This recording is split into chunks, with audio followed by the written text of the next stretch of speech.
আবা হাসিবতুম আন্নামা খালাকনাকুম আবাস। আল্লাহ মানুষকে ফায়সা কাজের জন্য তৈরি করেন নাই।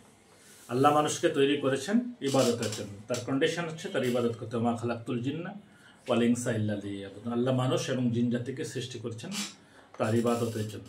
আর ইবাদতের শ্রেষ্ঠ ইবাদত হচ্ছে নামাজ। ইবাদতের শ্রেষ্ঠ ইবাদত হচ্ছে নামাজ। এই নামাজ শ্রেষ্ঠ ইবাদত। যারা নামাজ পড়ব, যত রকম ইবাদত আছে সবচেয়ে উন্নত মানের ইবাদত হচ্ছে নামাজ।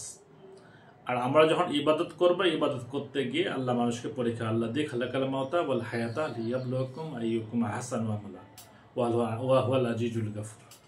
আল্লাহ মৃত্যু এবং জীবন সৃষ্টি করেছেন যাতে তিনি পরীক্ষা করতে পারেন যে তোমাদের মধ্যে কে শ্রেষ্ঠ।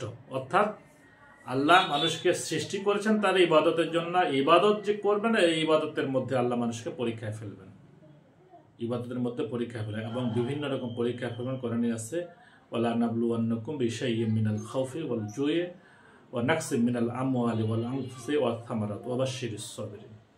আল্লাহ নিশ্চয়ই আল্লাহ পরীক্ষা করবে। ওয়ালা নাবলুওয়ান্নাকুম, নিশ্চয়ই আল্লাহ পরীক্ষা করবেন।